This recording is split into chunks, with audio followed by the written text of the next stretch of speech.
두 번째 질문이 있습니다. 두 번째 질문 제가 읽죠. 어려서부터 부모님에 대한 좋은 기억이 없습니다. 결혼을 하고 내가 나의 자녀를 사랑하는 마음이 생길수록 나의 부모는 나에게 왜 그렇게 했을까 이해하기가 더 어렵습니다. 거듭난 그리스도인은 부모님을 공경해야 한다는 것은 알겠는데 도무지 마음으로 되지 않습니다. 어떻게 해야 할까요? 라는 질문입니다. 결혼을 하고 나면 자녀를 사랑하는 그 본능, 하나님이 주신 본능이 있고 헌신적인 사랑을 하게 되니까 더 이제 부모님을 생각하면 더 사실은 섭섭해지는 경우가 생기는 거죠. 어떤 분들에게는요. 아니 이렇게 자식을 사랑하는 마음이 생기는 게 당연한데 나의 부모님은 나에게 도대체 왜 그랬을까? 이런 마음이 생기면 결혼하고 아이를 낳고 기르면서 오히려 더 부모님에 대한 야속한 마음이 커지기도 한답니다. 몇몇 분들을 저도 이렇게 마음의 고통을 안고 사는 몇몇 분들을 만나 뵙고요. 같이 마음이 아프죠. 그리고 이 질문을 어떻게 성경 안에서 하나님의 지혜 안에서 하나님의 뜻을 함께 알 수 있을까 고민하고 기도하였고, 그리고 일단 제가 주님 안에서 성경 안에서 깨달은 범위 내에서 함께 생각해 보려고 합니다. 일단 세상에 많은 사람들이요, 많든 적든 간에 부모님에 대한 원망은 대부분 가지고 산답니다. 많든 적든 간에 부모님에 대한 원망은 가지고 살아요. 고마움도 있지만 원망도 있습니다. 왜냐하면 나의 인격이든 나의 성격, 나의 인간관계, 나의 자녀 교육의 방법, 많은 것들이 사실 부모님한테 영향을 받았거든요. 그래서 사회생활을 하면서도 아이들을 가르치고 훈육하면서도 부모님이 퍼뜩퍼뜩 생각나는 수밖에 없고, 그리고 그럴 때마다 고맙기도 하지만 원망도 동시에 든답니다. 아, 부모님이 그때 이렇게 하셨으면, 부모님이 그때 그렇게 하지 않았더라면 나의 사회 인간관계는 좀 더 나았을 텐데, 나의 가치관은 좀 더 바람직했을 했을 텐데, 나의 성격은 좀 더, 인품은 좀 더 좋았을 텐데, 이런 생각들을 하게 되는 거죠. 내가 완벽하지 않기 때문에 부모님 생각 또는 부모님에 대한 원망도 하게 되는 것 같습니다. 어떤 통계 자료를 보니까요, 모두 다 그런 건 아니지만 상당히 많은 부분 이렇답니다. 부모님을 원망하는, 부모님을 용서하지 못하는 많은 사람들은 일단 자기 자신을 사랑하지 못하거나 자기 자신에 만족하지 못하는 사람들이 많답니다. 자기 자신을 사랑하지 못하고 자기 자신에게 만족하지 못할 때 오히려 부모님을 향한 원망이나 또는 용서하지 못한 마음도 많이 이렇게 연결이 돼 있다라는 이야기를 본 적이 있습니다. 근데 그럴 수 있다고도 봅니다. 내가 나를 먼저 사랑하고 내가 나를 이해하고 용납한다면 내 모든 과거에 대해서, 그리고 모든 일어난 일들에 대해서 사실은 이미 이해하고 용납하는 거거든요. 그래, 옛날엔 그랬지만 지금의 나를 나는 사랑해. 지금의 나를 나는 감사해. 이렇게 하면 이전에 일어난 일들에 대해서 사실은 원망하는 마음들이 많이 줄어들 수밖에 없겠죠. 그러나 그렇지 못하면 지금의 나에 대해서 이렇게 불평스러운 부분들이 있을수록 이제 그게 연결되어서 과거에 대해서 이렇게 힘들어하고 자꾸 생각이 나고 그렇게 된다는 거죠. 그리고 그 과거 속에 부모님이 많이 있다는 겁니다. 그래서 첫 번째는요, 자기를 인정해주고 자기를 사랑해주고 자기를 용서해주는 게 굉장히 필요합니다.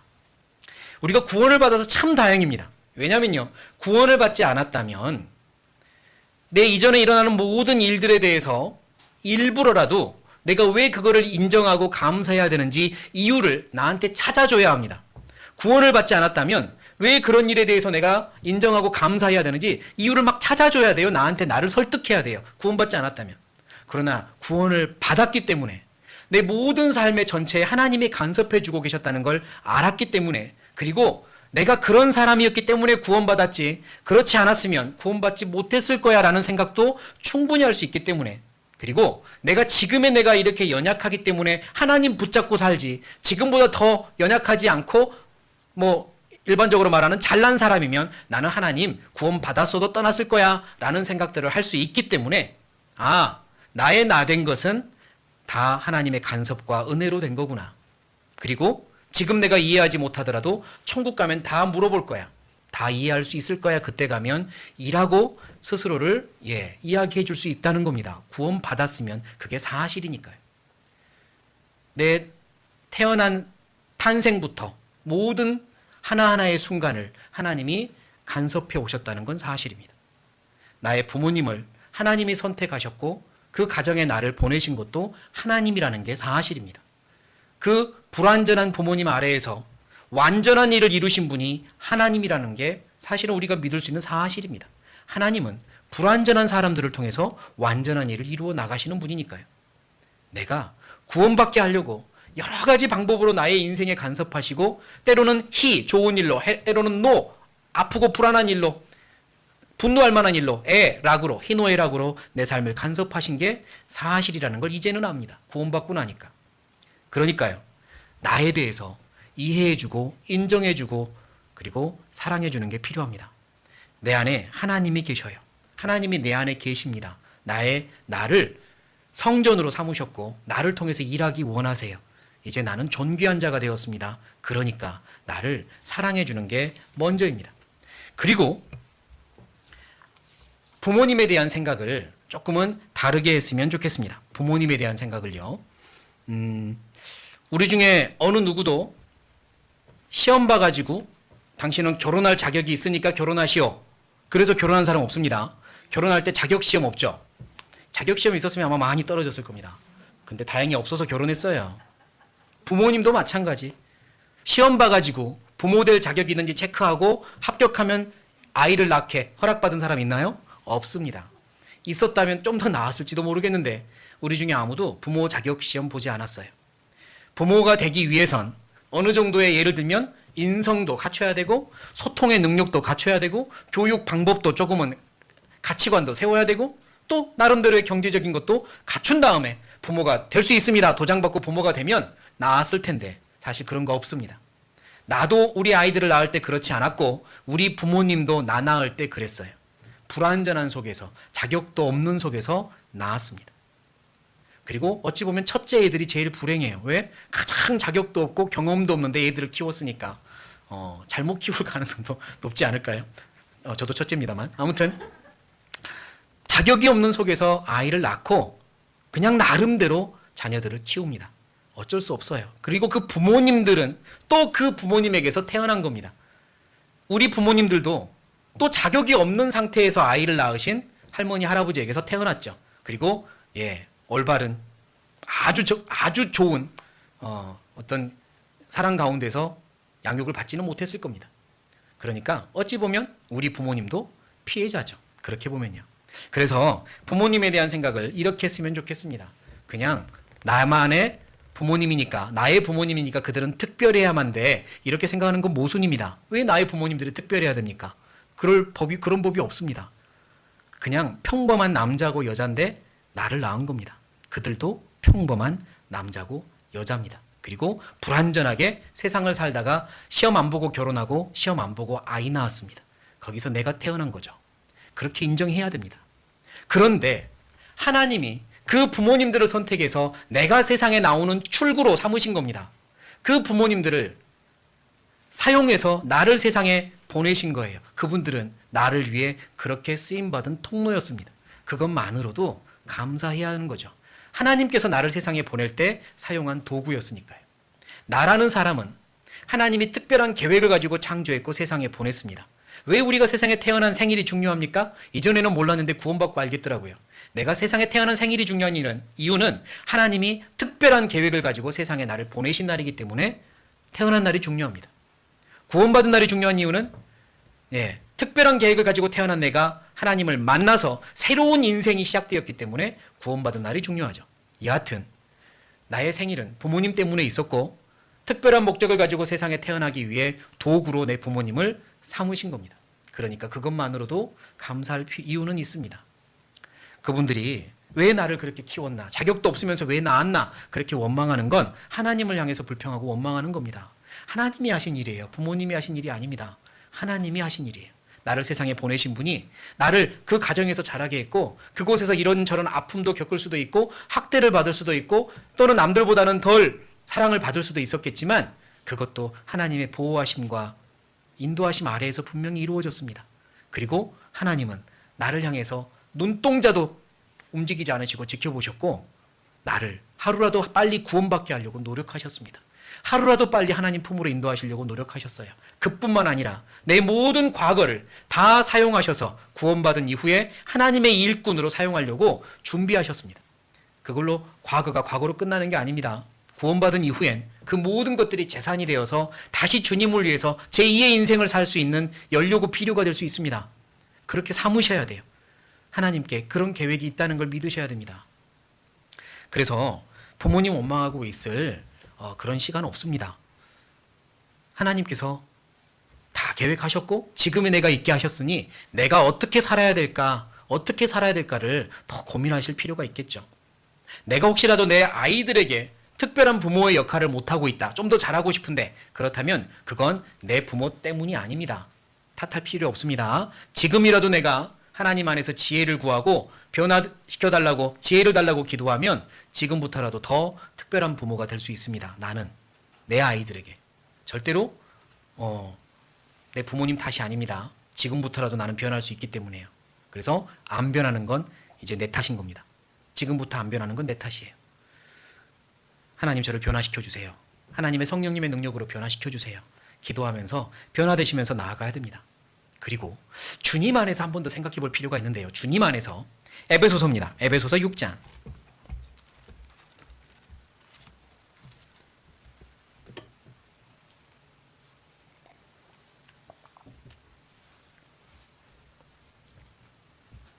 에베소서 6장 1절.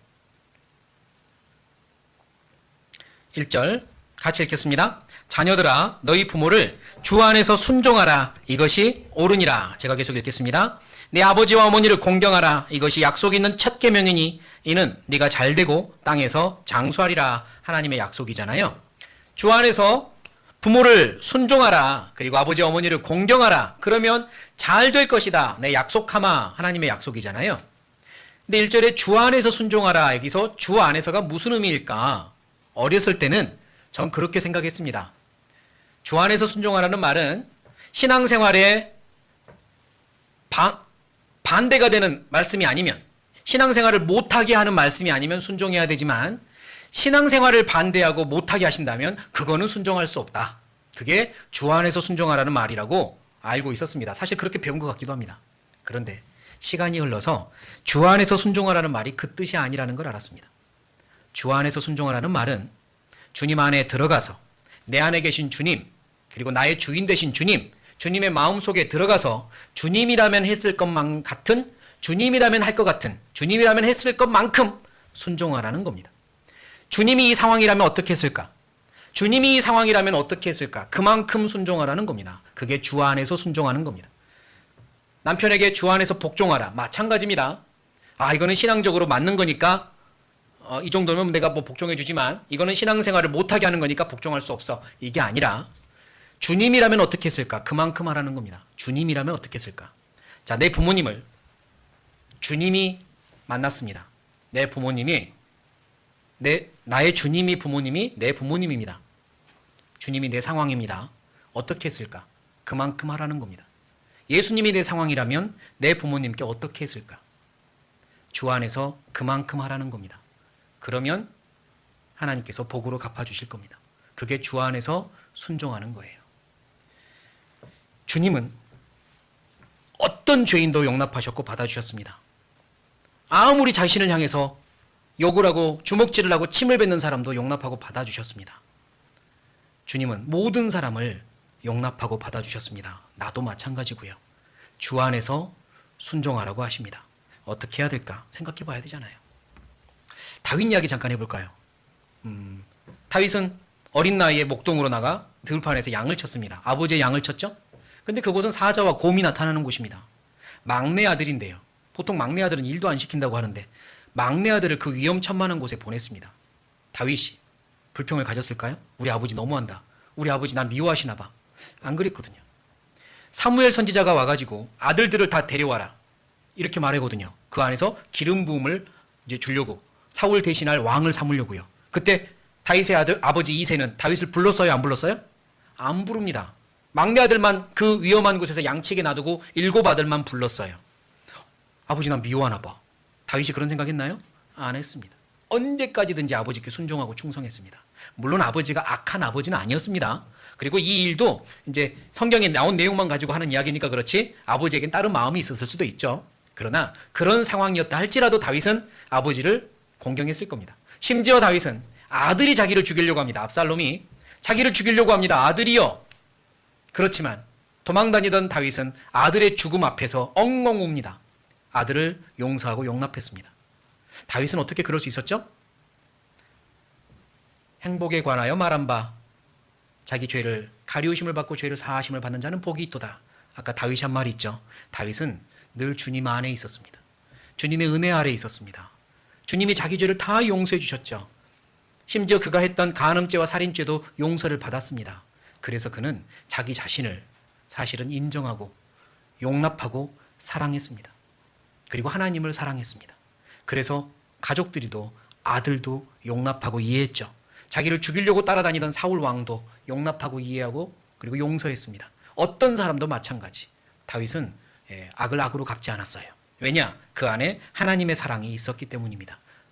하나님의 행복이 그 안에 있었기 때문이에요. 주 안에서 순종하셔야 됩니다. 주 안에서 우리 부모님을 볼 수 있어야 됩니다. 그래야 어떻게 해야 될지 알 수 있을 겁니다. 또한 한 가지 더 생각해 봐야 될 건 내가 부모님이든 자식이든 사람들이든 내가 판단하는 그 잣대를 가지고 나중에 하나님이 나를 판단하신다는 겁니다. 예를 들면 내 부모님을 보면서 부모라면 이 정도는 했어야지, 부모라면 이렇게 하는 게 당연한 거 아니야, 부모라면서 왜 그렇게 안 했어? 라고 판단을 하고 있잖아요. 하나님 앞에 가면 똑같이 나를 판단한다는 겁니다. 너도 부모였잖아. 너 부모로서 이만큼 했냐? 부모로서 너 이 정도는 했느냐? 안 한 거에 대해서는 다 나무라시겠죠. 내가 가지고 있는 자를 가지고 나를 똑같이 대해준다는 겁니다. 다른 형제 자매들을 보면서도 형제고 자매라면 이 정도는 해야지, 형제고 자매라면서 이 정도도 하지 않아? 라고 자를 대고 평가를 하면 나중에 하나님이 나에게도 똑같은 자를 가지고 평가합니다. 너 형제면서 왜 이 정도로 하지 않았어? 이 자를 가지고 나를 평가해 줄 거예요. 누가복음 찾겠습니다. 누가복음 6장.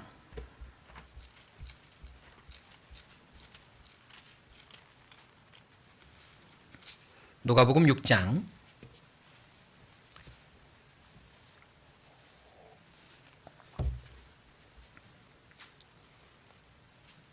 누가복음 6장 35절. 누가복음 6장 35절부터 제가 읽겠습니다. 오직 너희는 원수를 사랑하고 선대하며 아무것도 바라지 말고 빌리라, 빌려주라. 그리하면 너희 상이 클 것이요 또 지극히 높으신 이의 아들이 되리니 그는, 같이 읽겠습니다. 은혜를 모르는 자와 악한 자에게도 인자로우시니라. 36절도 있죠. 너희 아버지의 자비하심 같이 너희도 자비하라. 제가 계속 읽겠습니다. 비판치 말라. 그리하면 너희가 비판을 받지 않을 것이요. 정죄하지 말라. 그리하면 너희가 정죄를 받지 않을 것이요. 용서하라. 그리하면 너희가 용서를 받을 것이요. 38절 같이 읽겠습니다. 주라. 그리하면 너희에게 줄 것이니 곧 후이되어 누르고 흔들어 넘치도록 하여 너희에게 안겨주리라. 너희의 헤아리는 그 헤아림으로 너희도 헤아림을 도로받을 것이니라. 크게 두 가지를 주목하시기 바랍니다. 한 가지는 하나님은 은혜를 모르는 자와 악한 자에게도 인자로우시니라. 그의 자비하심 같이 너희도 자비하라. 첫 번째입니다. 하나님은 그런 분이십니다. 은혜를 모르는 자에게도 악한 자에게도 자비하신 분이에요. 그분이 하나님이십니다. 그분이 나의 아버지십니다. 그분이 내 안에 계십니다. 같은 사랑을 하자고 하십니다. 그러니 주 안에서 하나님이 하실 것 같은 인자함을, 자비를 베푸십시오. 두 번째, 38절 마지막이죠. 너희의 헤아리는 그 헤아림으로 너희도 헤아림을 도로받을 것이니라. 여기서 헤아림이 평가 기준 잣대입니다. 너희가 가지고 있는 잣대 가지고 너희를 그대로 평가해 주마. 너희가 가지고 있는 저울 가지고 너희의 무게를 달아주마. 너희가 그럴 수도 있지, 충분히 그럴 수도 있어, 넓은 마음으로 이해하는 마음으로 남들을 받아주는 것만큼 나도 너희를 그렇게 대해줄 것이고, 그럴 수 없지, 어떻게 그럴 수가 있어, 그건 안 되는 거지, 그렇게 하는 것만큼 하나님도 우리를 평가해 주겠다는 겁니다. 그러니까 나를 위해서라도 넓은 자를 가지고 관대하게 평가하십시오.